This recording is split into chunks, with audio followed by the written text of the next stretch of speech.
But ডক্টরের সাথে consultation করার পর এবং আরেকটা জিনিস যে নিউরোটসের প্রতিটা ভিডিও আমি দেখতাম তখন যে প্রতিটা পার্সন যারা এখান থেকে সার্জারি করেছেন তাদের কেমন আপগ্রেডেশন বা রেজাল্টসগুলো কেমন পাচ্ছেন সেগুলো দেখে মোটামুটি একটা ভরসা পেয়ে যায়। And talking about the service, এনভায়রনমেন্টটা খুবই কাম এবং কোয়াইট ছিল, খুব relaxing. But talking about the service it is extremely fine. এবং অবশ্যই এটা মেনশন করতে হবে যে তারা এখান থেকে লাঞ্চও প্রোভাইড করেছে, দ্যাট ওয়াজ রিয়েলি হেল্পফুল।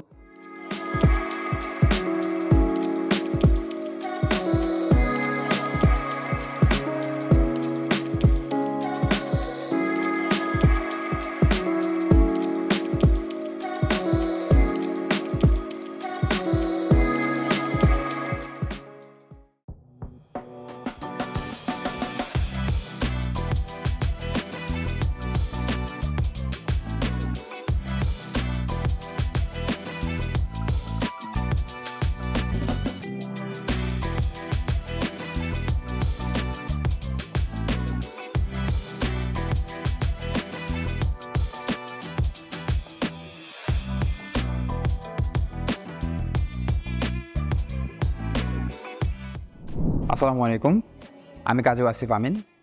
আমি একজন সফটওয়্যার ইঞ্জিনিয়ার, ইউএসএ বেসড একটা রিমোট সফটওয়্যার ইঞ্জিনিয়ারিং কোম্পানিতে কর্মরত আছি। সো আমার হেয়ার লস জার্নিটা বেসিক্যালি শুরু হয় 2012-13 সালের দিকে, যখন আমি একজন এসএসসি স্টুডেন্ট ছিলাম।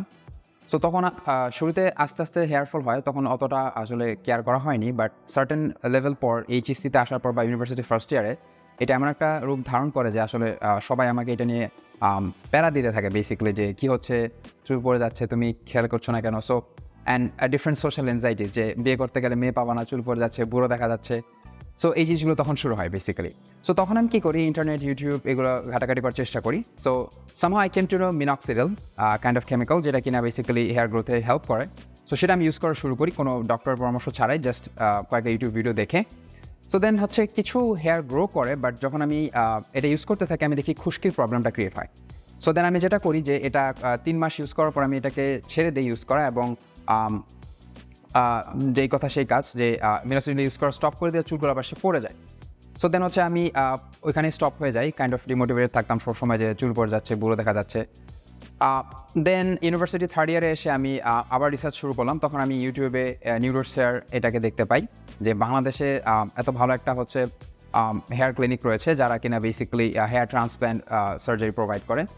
সো দেন আমি চলে আসি এখানে, এসে আমি ডক্টরদের সাথে কনসালটেশন নিই যে কীভাবে কী প্রসিডিওর, কারণ স্বাভাবিকভাবে এটা সার্জারি। সো এখানে অনেক জিজ্ঞাসা রয়েছে যে আমি আদৌ এটা সাকসেসফুল হবে কিনা, বা হোয়াট ইফ আমি এত টাকা দিয়ে সার্জারি করছি, রেজাল্ট ভালো পাচ্ছি না, বা আদার কোনো ড্যামেজেস হতে পারে কিনা, এই জিনিসগুলো নিয়ে খুবই কনসার্ন ছিল।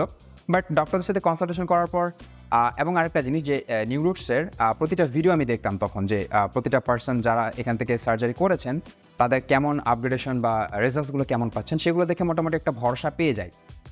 সো দেন আমি স্কেডিউল বুক করে ফেলি। দেন আমি সার্জারি করি 20 ফেব্রুয়ারি, এবং আজকে আমার সেকেন্ড দিন। সো সোফার আমার টোটাল এক্সপিরিয়েন্স বলতে গেলে যে সার্জারির দিন তেমন একটা ভয় করিনি, বাট আমি বলবো যে পেইনলেস, সামান্য একটু পেইন, যেটা এটা স্বাভাবিক। বাট প্রসিডিউরটা খুবই স্মুথ ছিল, কিন্তু একটু লেন্দি হওয়াতে কিছুটা বোরডম কাজ করে। But talking about the service it is extremely fine. এনভায়রনমেন্টটা খুবই কাম এবং কোয়াইট ছিল, খুব রিল্যাক্সিং। অ্যান্ড সার্ভিস আমি একদম শুরু থেকে যদি বলতে থাকি এক্সট্রিমলি অসাম ছিল, যে তারা খুবই হেল্পফুল ছিলেন। যে কোনো কোয়েরিজ আমার তারা খুব সুন্দরভাবে অ্যান্সার দিয়েছেন, এবং অবশ্যই এটা মেনশন করতে হবে যে তারা এখান থেকে লাঞ্চও প্রোভাইড করেছে, that was really helpful. So yeah, that was really fine, and I am really actually helpful for my new hair growth, and let's see what happens.